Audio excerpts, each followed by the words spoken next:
네, 벌써 세 번째 수업이네요. 오늘은 소인수 분해라는 것에 대해서 배워보도록 할 거예요. 우리가 지난 시간에 무엇을 배웠냐면 소수가 무엇인지 배웠고, 네, 이렇게 합성수, 인수, 소인수가 무엇인지 배웠어요. 소수가 뭐였냐면,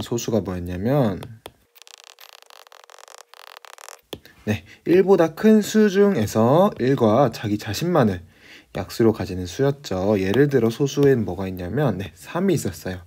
여러분들 3의 약수를 생각해보면 3의 약수는 뭐가 있냐면 1하고 3밖에 없어요. 네, 3을 나누어 떨어뜨리는 수는 1과 3밖에 없고 3은 약수를 1과 자기 자신만을 약수로 갖기 때문에 3은 소수다라고 말을 했었죠. 네, 합성수는 뭐였어요, 여러분들? 합성수. 그쵸, 합성수는 뭐였냐면 1도 아니고 소수도 아닌 수. 네, 이렇게 썼지만 1도 아니고 소수도 아닌 수를 합성수라고 했었어요. 합성수의 예시가 뭐가 있었냐면 예를 들어 6이 있었어요. 6의 약수를 찾아보게 되면 6의 약수를 찾게 되면 1, 2, 3, 6이죠. 약수가 1과 자기 자신뿐만 아니라 2랑 3도 가지고 있기 때문에 6은 소수가 아니에요. 소수도 아니고 1도 아니기 때문에 6은 합성수다라고 말했었죠. 네, 인수는 뭐였어요, 여러분들? 맞아요. 인수는 약수의 다른 말이었어요. 그 다음에 소수는 뭐였냐면 소수 플러스 인수였죠. 네, 그래서 소인수는 소수인 인수였다라고 했었어요. 그래서 우리가 지난 시간에 6의 소인수를 찾으세요 이랬어요. 6의 소인수를 찾을 때는 6의 약수들 중에서 소수인 거 2랑 3, 6의 소인수는 2랑 3이다.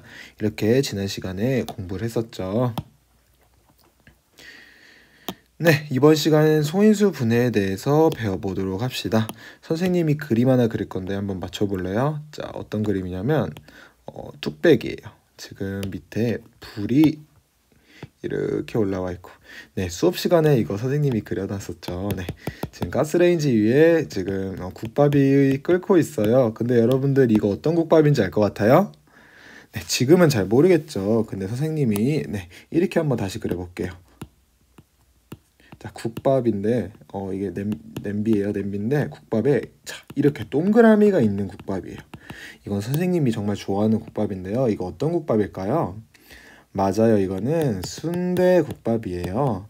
무주에는 순대국밥을 맛있게 하는 집들이 참 많죠. 네. 어쨌든 선생님이 하고 싶은 말은 뭐냐? 자, 우리가 이 국밥이 어떤 국밥인지 알기 위해서는 이 국밥이 어떤 것으로 이루어져야 되는지를 파악할 필요가 있어요. 네, 여러분들 자연수도 마찬가지예요. 여러분들이 자연수를 잘 이해하고 싶으면 어떤 자연수가 어떤 숫자들로 구성되어 있는지를 파악할 필요가 있어요. 예를 들어서 여러분들 12는 2 곱하기 2 곱하기 3으로 표현할 수가 있는데요. 10이라는 숫자는 2가 2개, 3이 하나로 구성되어 있죠. 이런 식으로 자연수들이 어떤 숫자들의 곱으로 이루어져 있는지를 파악하면 이 자연수 12에 대해서 더 잘 이해할 때가 있는 거예요. 그래서 우리가 소인수 분해를 할 건데요. 소인수 분해가 뭔지 알아보도록 할 거예요. 여러분들 소수의 특징이 뭐가 있었냐면 여러분들 3이 소수죠. 근데 소수는 3이 예를 들어 소수면 3보다 작은 숫자들의 곱으로 표현할 수가 있어요, 없어요? 없죠. 3을 곱하기 꼴로 표현하는 방법은 1 곱하기 3밖에 없어요. 3보다 작은 두 자리 숫자의 곱으로 표현할 수가 있어요, 없어요? 없죠. 이것이 소수의 특징이었어요. 7 같은 소수도 곱하기로 분해를 시킨다고 했을 때 7보다 작은 수들의 곱으로 표현을 할 수가 없고 1 곱하기 7, 7을 분해할 때 다시 7이 나오고 7보다 작은 수의 곱으로 표현은 할 수가 없었죠. 이게 소수의 특징 중에 하나였었어요. 네, 반면에 합성수 10과 같은 합성수는 10보다 작은 수들의 곱으로 표현을 할 수가 있다고 했었죠. 네, 이것이 합성수의 특징이에요. 합성수는 소수들을 곱하기로 합성시켜서 만들어낼 수 있는 수라고 간단하게 얘기를 했었어요. 예를 들어 12 같은 경우도 4 곱하기 3 이렇게 12보다 작은 수들의 곱으로 표현을 할 수가 있죠. 네, 소인수 분해는 뭐냐라고 했을 때 소인수 분해는 이런 거예요. 어떤 수가 있을 때 이 수를 소수들의 곱으로만 표현하는 거예요. 자, 10을 2 곱하기 5로 쓸 수 있죠. 그쵸? 네, 여러분들이 2는 소수예요? 그쵸, 소수죠. 5는요? 네, 5도 소수죠. 그래서 10을 이렇게 소수들의 곱으로 분해하는 게 소인수 분해예요. 자, 12도 소인수 분해를 해볼게요. 12는 몇 곱하기 몇이 10이에요? 네, 뭐 4 곱하기 3도 12가 되죠. 근데 4는 소수예요? 여러분들 잘 생각해보면 4는 4보다 작은 수의 곱으로 표현을 할 수가 있을 것 같아요. 네, 여러분들 4를 2 곱하기 2로 표현할 수 있는 거 맞아요? 그쵸. 4는 소수가 아니기 때문에 소수들의 4보다 작은 수들의 곱으로 표현이 돼요. 네. 그다음에 3은 뒤에 있었으니까 그대로 쓸게요. 그럼 여러분들 12를 2 곱하기 2 곱하기 3으로 표현했는데 더 곱하기로 작게 분해할 수 있나요? 분해할 수 없죠. 네. 그러면 12를 소인수 분해하면 2 곱하기 2 곱하기 3이다. 이렇게 말을 하는 거예요. 소인수 분해는 어떤 수를 소수들의 곱만으로 표현하는 것이 소인수 분해예요. 자, 24를 선생님이 소인수 분해를 해볼게요. 24는 몇 곱하기 몇이 24예요? 네, 그렇죠. 3 곱하기 8이 24죠. 네, 여러분들 3을 곱하기로 더 분해할 수 있을까요? 3보다 작은 수의 곱으로? 할 수 없죠. 네, 여러분들 8은 어때요? 8은 네, 그쵸. 8은 분해할 수가 있죠. 일단 3 곱하기는 그대로 쓰고 이 8은 2 곱하기 4로 분해할 수 있는 거 맞아요? 네. 근데 여러분들 3과 2는 이제 분해할 수 없지만 4는 더 분해시킬 수 있어요? 4는 2 곱하기 2죠. 네, 그래서 24는 3 곱하기 2는 그대로 3 곱하기 2는 그대로 쓰고 뒤에 곱하기 4를 2 곱하기 2로 분해해가지고 네, 이렇게 쓸 수가 있겠네요. 자, 근데 지금 보다 보면 2가 여러 번 반복되어서 곱해지고 있죠. 우리가 첫 시간에 이걸 기호를 어떻게 쓰기로 했냐면 2를 3번 곱했습니다 라고 쓰기로 했었죠. 지금 곱하기는 순서를 바꾸어도 똑같기 때문에 2의 세제곱을 선생님이 먼저 썼어요. 자, 그리고 뒤에 곱하기 3을 쓰게 되면 24는 2의 세제곱 곱하기 3 이런 식으로 표현이 되죠. 네, 이런 식으로 하는 게 소인수 분해예요. 자, 교과서 몇 쪽이냐면 몇 쪽이죠? 네, 16쪽. 네, 교과서 16쪽이래요. 60을 소인수 분해하시오라는 문제가 있죠. 네, 소인수 분해를 하는 방법은 굉장히 많아요. 굉장히 많은데 선생님이 이 3가지 방법이 어떤 방식인지 한번 알려줄게요. 여러분들이 편한 방식을 선택해서 사용하시면 될 것 같습니다. 네, 풀이의 첫 번째 방법은 어떤 방법이냐면 60을 일단은 여러분들이 알고 있는 자연수의 곱으로 표현하는 거예요. 여러분들 60을 나누는 소수 중에 제일 작은 게 뭐가 있어요? 60을 2로 나누어 떨어지나요? 그쵸, 60은 2 곱하기 30이라고 할 수가 있죠. 그럼 2는 이제 분해할 수가 있어요? 없어요? 없죠. 왜냐면 소수기 때문에. 근데 여러분들 30이라는 숫자는 분해할 수 있어요? 30이라는 숫자는 분해를 할 수 있죠. 네, 우선은 그래서 2 곱하기는 그대로 쓰고 30을 분해할 거예요. 여러분들 30을 나누는 소수는 뭐가 있어요? 그렇죠. 또 이번에도 2로 나눌 수 있죠. 2로 나누게 되면 몫이 얼마가 나와요? 맞아요. 15가 나와요. 네, 그럼 여러분들 이제 2는 소수니까 더 이상 분해할 수 없고 15는 15보다 작은 수의 곱으로 표현할 수 있나요? 그렇죠. 몇 곱하기 몇으로 하면 돼요? 네, 3 곱하기 5라고 하면 되죠. 그래서 2 곱하기 2는 그대로 냅두고 15를 3 곱하기 5로 분해를 할 거예요. 자, 그러면 여러분들 2도 소수, 3도 소수, 5도 소수니까 더 이상 분해할 수 있어요? 곱하기로 작게? 네, 더 이상 분해할 수 없죠? 이런 식으로 분해할 수 있을 만큼 분해하는 게 소인수 분해예요. 근데 우리가 이제 2를 2번 곱한 상황은 기호를 이용해서 거듭제곱 기호를 이용해서 이런 식으로 표현을 할 거예요. 2를 2번 곱했고 3은 1번 곱했고 5는 1번 곱했습니다. 그래서 이렇게 나와요. 네, 이렇게 해도 되고 어떻게 해도 되냐면 자, 60이 있으면 60이 몇 곱하기 몇인지를 위아래 쓸 건데 위에는 소수만 쓸 거예요. 네, 60을 나누는 소수가 뭐가 있어요? 2가 있죠. 네, 60을 2로 나누게 되면 15예요. 맞아요? 아니죠. 죄송합니다. 60을 2로 나누게 되면 30이겠네요. 네, 좋습니다. 다음 아래 거가 소수인가요? 아니죠. 더 분해가 되죠. 네, 30을 나누는 소수가 뭐가 있어요? 네, 2가 있죠. 네, 30을 2로 나누게 되면 15가 나오는 거 맞아요?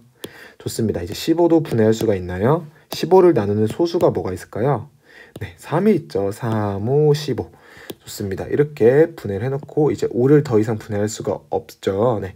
그래서 여기 끝에 있는 이 4개의 숫자의 곱 2 곱하기 2 곱하기 3 곱하기 5 이것이 60을 소인수 분해한 결과라고 할 수 있어요.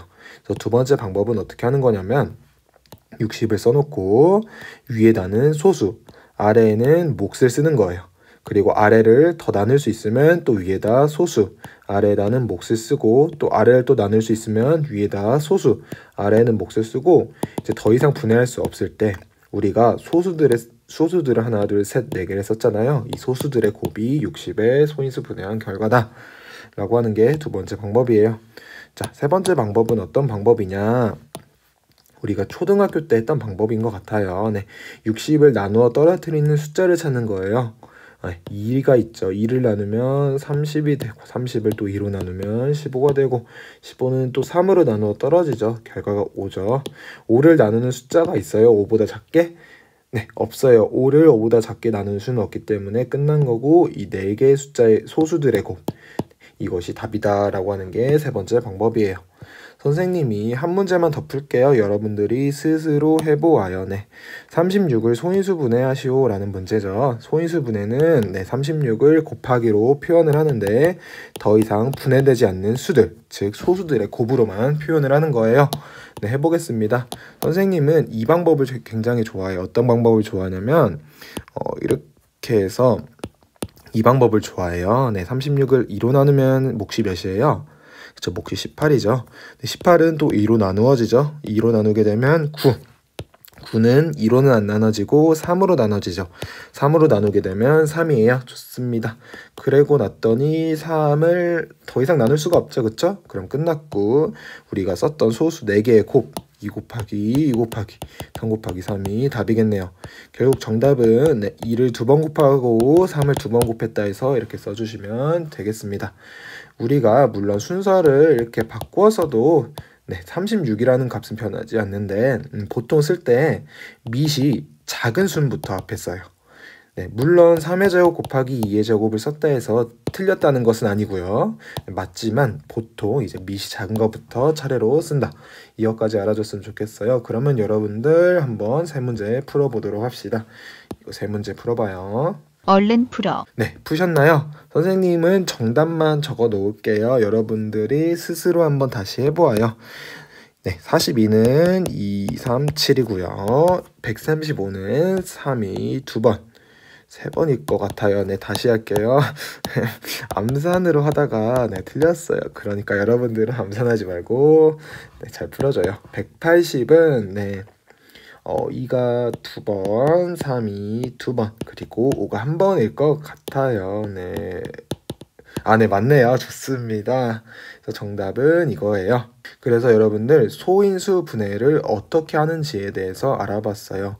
그래서 결국 소인수 분해는 뭐냐면 어떤 자연수를 소수들의 곱만으로 표현하는 것이에요. 그래서 우리가 소인수 분해를 24를 예를 들어 소인수 분해하면 2 곱하기 2 곱하기 2 곱하기 3이다. 이렇게 소인수 분해를 했는데요. 소인수 분해를 왜 하는지는 여러분들이 다음 시간에 알게 될 거예요. 자, 소인수 분해를 하면 장점들이 여러 개 있어요. 장점이 뭐냐? 자, 첫 번째는 약수에 대해서 잘 이해할 수가 있어요. 소인수 분해를 하게 되면. 두 번째는 최대 공약수를 쉽게 구할 수 있고요. 세 번째는 최소 공배수를 쉽게 구할 수 있대요. 왜 소인수 분해를 하게 되면 약수를 쉽게 구하고 최소 공배수, 최대 공약수를 쉽게 구하는지는 다음 시간에 알게 될 거예요. 네, 소인수 분해는 마치 그런 거예요. 이 국밥이 어떤 국밥인지 알기 위해 이 국밥을 성분을 찾아보는 거예요. 이 국밥이 뭘로 이루어져 있나. 그래서 이 국밥은 순대로 이루어졌으니까 순대국밥이라고 말을 하는 것처럼 우리가 24는 이 세 개의 곱, 3 하나의 곱으로 이루어졌으니까 24는 이러이러한 특징이 있다. 이런 것을 찾아낼 수 있거든요. 우리가 그걸 위해서 소인수 분해를 한 거예요. 자, 여러분들 한 가지만 하고 마무리를 할게요. 우리가 저번 시간에 소수가 뭔지 배웠었죠. 소수에서 소자는 무슨 소자였죠? 맞아요. 바탕 소자였어요. 그래서 소수는 수의 바탕을 이루는 수라고 했는데 왜 그렇게 말을 할 수 있는지 이제는 선생님이 말을 할 수 있겠어요. 왜 그러냐? 어떤 수든 우리가 소수들의 곱으로 그 수를 표현할 수가 있어요. 예를 들어 12는 소수 곱하기 소수 곱하기 소수로 표현을 할 수가 있죠. 네, 24도 마찬가지예요. 24도 소수 곱하기 소수 곱하기 소수 곱하기 소수로 표현을 할 수가 있는 거예요. 우리가 모든 자연수를 어떤 자연수든 모든 자연수는 소수의 곱으로 표현이 가능한 거예요. 그래서 어떤 자연수든지 소수들의 곱으로 표현을 할 수가 있는 거예요. 그렇기 때문에 소수들은 수의 바탕을 이룬다라고 말을 할 수가 있고, 그래서 소수란 이름이 붙지 않았을까 선생님은 생각을 합니다. 네, 고생했습니다.